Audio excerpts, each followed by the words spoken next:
Meus amigos, beleza? Mais um vídeo novo hoje pro canal. Dessa vez eu quero mostrar para vocês como é que a gente pode fazer um stock picking. Isso é um filtro, uma seleção das top 10 melhores ações, ou top 20 ou top 30, excluir as menos interessantes, formatar um portfólio baseado no indicador que você pode achar mais legal, como por exemplo dividend yield, ou um outro indicador, como por exemplo o crescimento do faturamento, ou small caps, empresas que são menores, que têm maior potencial de crescimento, enfim, algum indicador fundamentalista. A gente vai montar um portfólio e vai mandar bala, vai mandar olho para a corretora, vamos abrir posições e compor um portfólio lá, beleza? E para isso nós vamos precisar de uma biblioteca chamada Finviz.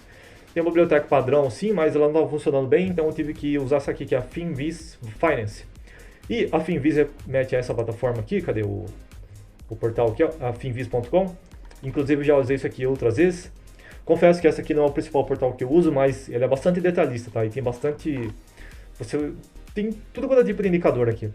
E ela também já tem uma biblioteca integrada com Python que vai nos ajudar aqui para pensar as ações e os indicadores. Bacana? Então, esse aqui de fato aqui é meu VS Code com tudo que eu já codei, com tudo que eu já fiz, tem bastante coisa, mas eu vou focar o que mais interessa para saber no vídeo aqui, para a gente não ficar biruta de tanta informação.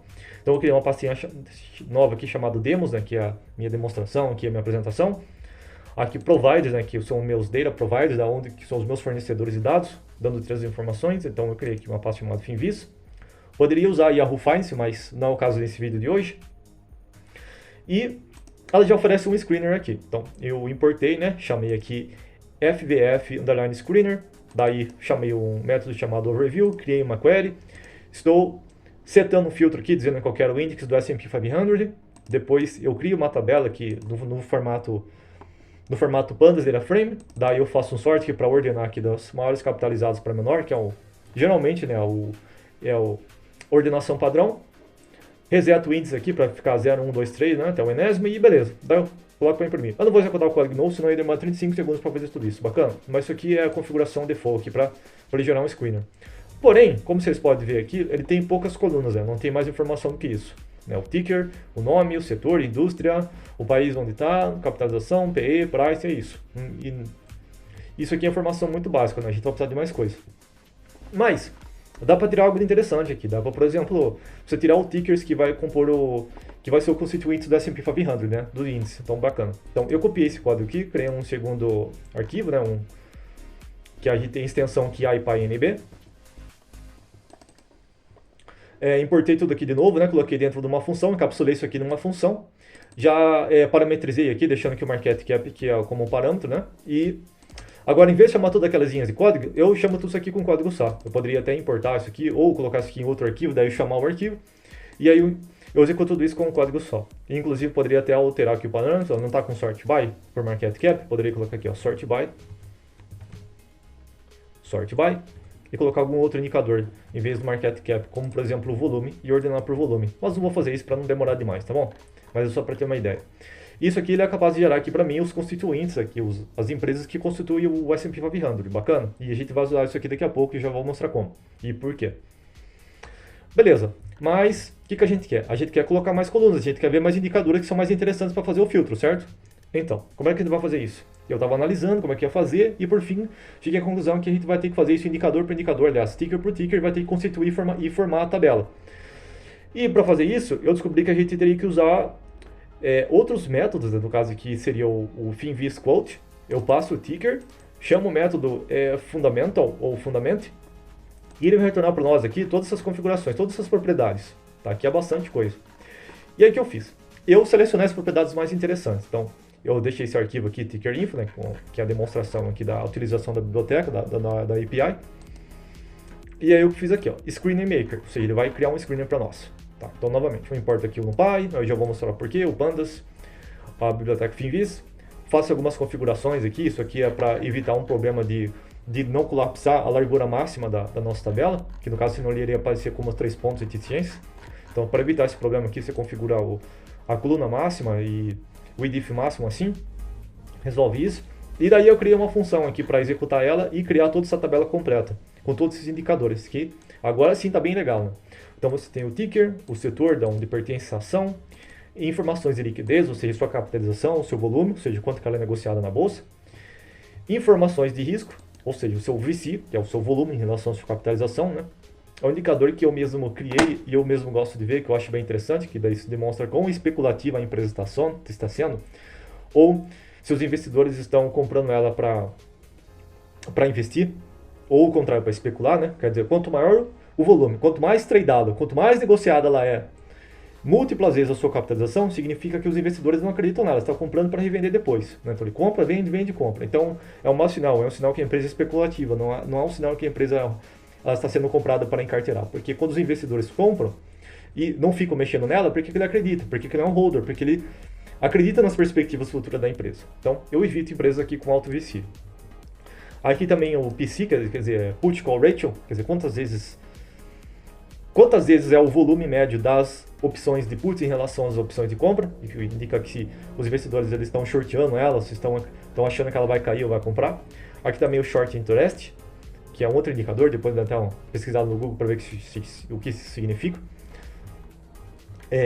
E o demais aqui acho que a maioria das pessoas já conhece, né? Price, Dividend Yield, PE, Price to Sales Ratio, indicador de crescimento, que é o que eu consegui, que é o que parecia mais interessante, né? Dentre os que eu ofereci. Crescimento do faturamento, a margem, ROI, ROA, dívida em relação ao equity, lucro e faturamento, beleza? Então temos esses indicadores aqui que ficou bem completo. E como é que eu fiz isso? Tá, então novamente, eu passei uma lista de tickers como parâmetro, espero que isso aqui seja um array de tickers, e se não for, é até o motivo de eu ter importado o NumPy aqui, ó, porque eu estou usando o método Revel. E o que isso vai fazer? Ele é bem interessante. Quer ver? Vou executar e ver o que acontece que faz o método Revel. Então, Revel, se eu passar um único ticker aqui, como por exemplo o MSFT, repare que ele criou um array. Ó. Isso aqui é um array, tá? Onde o primeiro item é o MSFT, ou seja, Microsoft. Então, e por outro lado, se eu passar um array aqui também, ele também retorna um array unidimensional. Então é isso que faz o Revel, ele sempre vai garantir que o resultado disso aqui seja um array unidimensional. Você passando um único ticker ou você passando um array de tickers, beleza? Então isso que faz, por isso que eu gosto de usar o Revel. Portei o NumPy, estou usando o Revel aqui, estou garantindo que isso aqui vai ser de fato um array, uma lista de tickers que a gente vai iterar sobre ela. Criei o método get, já vou explicar o porquê, que ele é basicamente um helper interno aqui para pinçar os valores. E eu estou usando isso aqui, ó. Tá, então novamente eu uso o FinVis, né? Utilizo aqui o método fundamento para obter as informações, né? E daí eu vou pensar essas informações. Coloco também dentro de um try-catch, porque se eventualmente alguma coisa aqui dá errado, a gente pula esse ticker, essa ação, e passa para a próxima, né? Não deixa o código quebrar, só deixa de puxar os dados de alguma ação. Isso acontece muito, por exemplo, na ação da Berkshire, né? Que alguns bases de dados vêm com underline, outros vêm junto, outros vêm em ponto, né? Enfim. Daqui eu vou usar o método get. Eu passo o info, que é o meu objeto, né, que vai ter as propriedades que eu quero acessar, no caso market cap, volume, average volume, entre outras, né? E aqui eu tenho alguns indicadores, por exemplo, divisão, né? Então aqui eu divido aqui por base de bilhão, e depois nesse aqui eu divido por milhão, para deixar números mais humanamente compreensíveis, né, mais visível. Eu coloco um round in one, alguns outros aqui eu coloco 2 casas decimais ou 3 casas decimais, enfim. Eu vou ajustando aqui para ficar bem interessante aqui, para ficar bem humanamente compreensível. E aqui no código, olha como eu faço. Então, x é o meu objeto, né, que eu vou acessar as propriedades através do key, o segundo parâmetro, tá? E aqui é alternativo, por quê? Porque se algo der errado, se ele não conseguir acessar a propriedade, porque não está definida, porque às vezes pode ser em vez do ticker ser uma ação, ser um ETF, daí o ETF não tem essas propriedades, em vez de parar toda a execução aqui, ele vai fazer o quê? Ele vai retornar um valor alternativo, que por padrão é o not a number. Bacana? E se eu quiser eu também posso alterar aqui depois. Aqui eu faço um split, e o que esse split está fazendo? É o seguinte, ó, vamos supor que eu tenho um número que está nesse formato aqui, ó, 1, 2, 3, ponto 4, 5, 6, e aqui ele vem assim, ó, 7, 8, 9%. Tá? Como é que eu faço para acessar essa parte? Bom, eu posso fazer assim, ó, ponto split, né, já que ele é um string, então o método split está acessível para ele, e ele vai quebrar isso aqui em duas partes no nosso espaço, e o índice 0 ele retorna essa primeira parte aqui, e o índice 1 ele vai retornar o percentual que está entre parênteses. É isso que eu estou fazendo, porque no caso do dividendo, aqui ó, o dividend TTM, ou seja, dos últimos 12 meses, ele vem nesse formato. Então eu estou buscando a segunda parte dele, que é o yield. Tá? Beleza, então parei aqui. Então eu faço isso, depois aqui eu vou retirando essas partes indesejáveis, né? Como vem em formato de string, eu vou tirando os parênteses, vou tirando as vírgulas, percentual, para limpar ele. Aqui, eu vi como já é uma string, então um outro ponto interessante. Ó, vou mostrar aqui, ó. A, B, C, D, E, F. Então, eu consigo acessar o primeiro item dessa string, desse texto, com o índice 0, que ele vai retornar um A. E se eu colocar o menos 1, ele vai retornar o último item dessa lista, que no caso é o F. Bacana. Então, como isso aqui está vindo em formato de string, eu estou pegando o último item desse texto e checo se ele é T. Se ele é T, significa que ele é trillion, de trilhão. Então, eu removo isso, quando eu replace, tiro o T, não deixa nada, e multiplico aqui por trilhão. E faço isso para bilhão, milhão e mil. Tá? Para transformar isso aqui em número propriamente dito. Removendo aqui o seu símbolo. Bacana? Depois eu tenho uma divisão, né? Ele via de regra já tá dividido por 1, qualquer coisa dividido por 1 é igual a mesmo, qualquer coisa multiplicado por 1 é igual a mesmo, qualquer coisa subtraída ou somada de 0 é igual a mesmo. Tá? Informação básica de aritmética elementar. E aqui o round. E aqui o round tem um ponto interessante que vale a pena também a atenção. Olha só, vamos supor que eu tenho um número assim, ó, 123.456, e eu vou usar aqui o inteiro, o método inteiro do Python. Sabe o que ele vai fazer? Ele vai jogar fora esses últimos aqui, os números a seguir, e vai ficar só com os 3 primeiros. Tá? Então, se isso aqui fosse, por exemplo, 999, e a gente quisesse arredondar, ele não vai arredondar, ele não vai colocar 124. Porém, quando eu coloco round e eu coloco 0, ele arredondou para 124, né? Desconsiderando as últimas casas decimais. E quando eu coloco no one, ele também funciona, ele não dispara um erro, olha só. Ele arredondou e depois do arredondamento ele colocou no formato inteiro. Então é por isso que eu uso o no one aqui, ele faz essas duas coisas. Então ele arredonda e depois transforma em inteiro. Tá? Bacana. Então, por fim, ele retorna o valor y, que é o valor já alterado. Então é isso que faz o nosso helper get. Bacana? Então eu uso aqui e tal, né? Daí eu adiciono aqui um novo item, depois vamos ver. Tá, aí eu uso o data frame, né? Colocando esse JSON, porque ele vai ter esse formato aqui. O pipe vai ser uma variável do tipo JSON. É como se o pipe fosse isso aqui, ó. Deixa eu mostrar. Sim, opa, um array. Daí tem isso aqui, por exemplo. Ticker.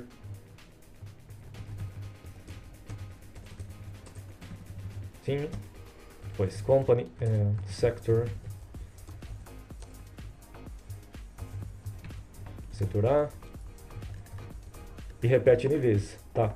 Então, se a gente passar isso aqui para um pandas data frame, ele já vai até identificar os nomes das colunas para nós. Não precisa nem dizer qual é os nomes das colunas. Então, eu passo aqui o pipe, ele vai retornar para nós aqui a tabela. Aí, se a gente voltar aqui no VC, pode perceber que eu coloquei aqui o not a number, ou seja, eu só criei um espaço para definir os valores depois.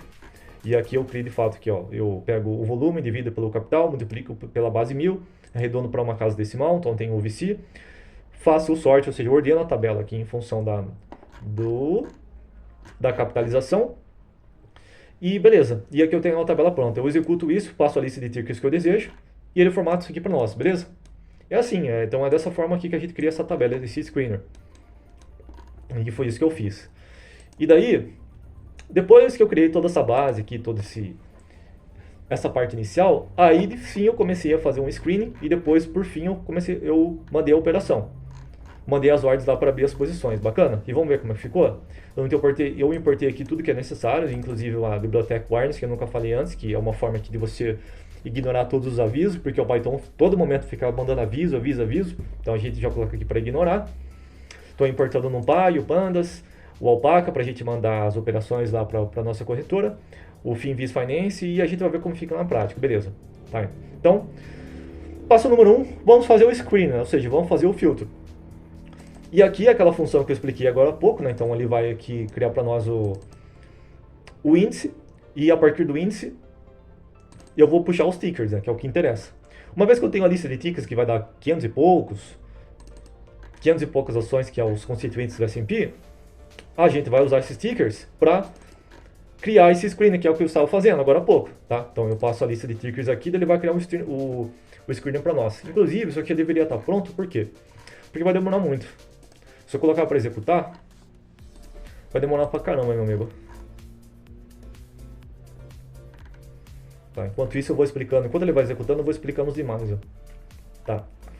Beleza, então vamos supor que o screen já esteja pronto, ele já esteja impresso na tela, e vai ser alguma coisa bem semelhante disso aqui. Você só vai aumentar o número de ações. E aí eu quero excluir o que não é interessante. E quais critérios de exclusão eu vou fazer? Eu vou utilizar.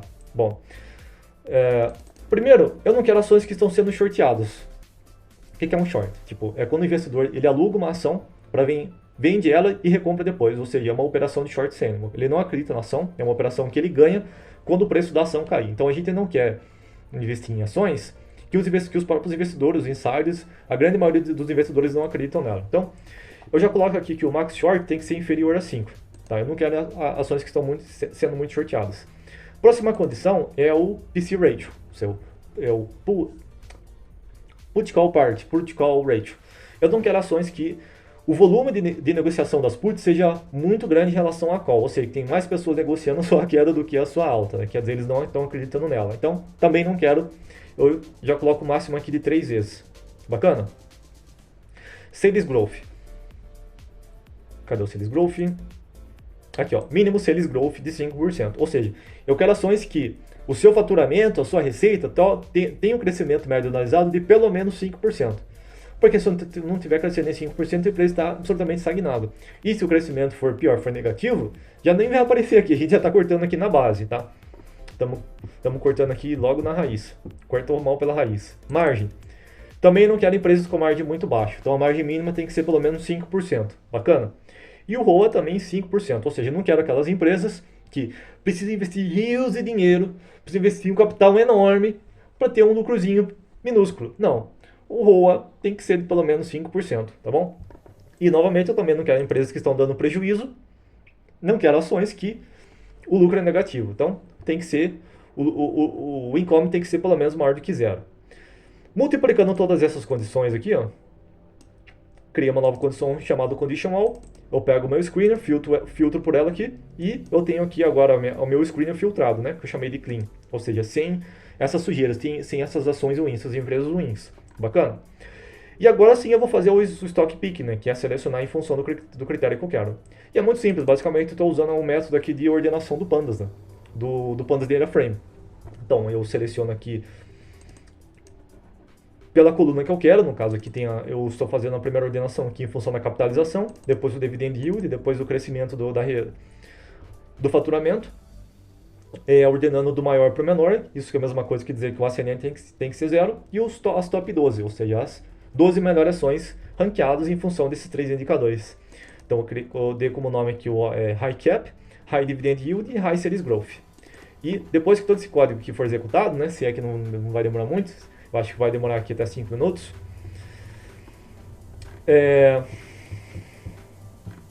daí eu vou mandar a operação aqui no Alpaca para ver como é que seria a montagem das posições, né. Aqui estão as minhas credenciais, ou seja, as minhas keys, né? A chave de API, a chave secreta, a base URL. Eu vou instanciar isso aqui, vou me conectar ao servidor. E daí eu vou enviar as ordens. Então o próximo step, o próximo passo é enviar a ordem. Passo aqui o parâmetro, que no caso aqui é o nosso cliente. Eu passo o data frame que eu achar mais interessante, e eu estou utilizando aqui as ações aqui que mais pagam os dividendos. Então High Dividend Yield. O total notional, ou seja, o total do quanto eu vou investir. No caso aqui vai ser 120 mil, que já estou definindo aqui, ou seja, eu vou investir 120 mil reais. Site, quer dizer, eu estou comprando, a ordem do tipo mercado, e a ordem para ser executada aqui é dentro do dia de hoje, beleza? Então, esse data frame aqui, usando o método length, vai contar qual o seu comprimento, o número de linhas, que é a quantidade de ativos. Então, se eu pegar o total notion e dividir pelos assets, que no caso aqui serão 12, a gente vai ter que o notion não por ativo, é em torno de 10 mil, tá? Então aqui eu vou fazer um loop, eu vou iterar item por linha, né? Usando o método iterRows, a gente itera linha por linha. E eu vou enviar várias ordens simultaneamente. Vou pegar essa resposta e vou colocar ela em cada item desse array resposta, beleza? Então o símbolo aqui, ou seja, o seu ticker, eu vou acessar pelo ponto ticker. O notional aqui é um valor fixado igual para todas elas. O side são esses parâmetros que eu coloquei aqui no header da função. E é isso. Daí seria só executar se a tabela já estivesse pronta. E aqui, ó, já está pronto. Ó. Então ela filtrou aqui para nós as ações que mais pagam dividendos. Beleza? E no caso, né, não é apenas aquelas que mais pagam dividendos, mas é aquelas que, além de ser as ações que mais pagam dividendos, é também aquelas que não são ruins, já excluímos tudo que é indesejável, né? Passar filtrado todas aquelas que são ruins. Bacana? Tá, então, agora eu posso executar o resto do código e ver como é que ele vai performar. Como é que faz aqui, ó? Então, se eu clicar aqui, ó, ele vai executar todas as células aqui abaixo. E as ordens estão sendo enviadas. E vamos ver o resultado? Então, para cada uma das ordens, ele retornou esse conjunto de respostas. Que ficou bem grande. É meio difícil de compreender, né? Melhor seria se isso aqui fosse um data frame, né? Mas vamos ver como ficou lá no Alpaca. Vamos ver como ficaram as posições. Aqui não apareceu nada. Se eu atualizar, aqui já apareceu, ó. Olha que bacana. Então, ele comprou as ações que mais pagam dividendos, excluindo as empresas ruins. Ou seja, aquelas que não têm crescimento do faturamento, aquelas que estão dando prejuízo, aquelas que estão sendo shorteadas, ou que o volume de puts é muito grande em relação às opções de call, beleza? E esse aqui é o nosso portfólio. Analisando por aqui, não dá para ter uma noção muito boa dos indicadores, não dá para a gente ter uma noção bem interessante aqui do nosso portfólio. Ó, as outras demais colunas não diz muita coisa aqui para nós. Então por isso que a gente tem que fazer uma coisa aqui mais manual e depois só usar a corretora aqui realmente para controlar as posições. Bacana? Então é isso, pessoal. O vídeo aqui já deu 22 minutos. Eu espero que tenha ficado bacana, espero que vocês tenham gostado. Demonstrei aqui o passo a passo como é que a gente pode fazer desde um stock picking básico, usando Python, tudo sistematizado, usando todas as bibliotecas. A gente transformou isso aqui em script. Então poderia simplesmente aqui dar um run now, ele vai executar isso aqui de novo. Tem outros vídeos que demonstram como é que a gente pode fazer para fechar todas as posições. Então se você quiser rebalancear sua carteira, uma das formas que você poderia fazer é fechar todas as posições aqui e abrir novas, ou rebalancear, né, que é fazer um portfólio transition, quando você tem um portfólio A e depois tem um portfólio B, onde alguns desses tickers podem ser o mesmo, então em vez de fechar a gente só rebalanceia, mas isso é um assunto para um outro vídeo. Mas pelo menos já dá uma perspectiva como a gente pode fazer controlando uma carteira aqui, tudo via linha de código, que é a forma mais automatizada que tem e sofisticada de você controlar portfólios com o menor trabalho possível. Beleza, pessoal?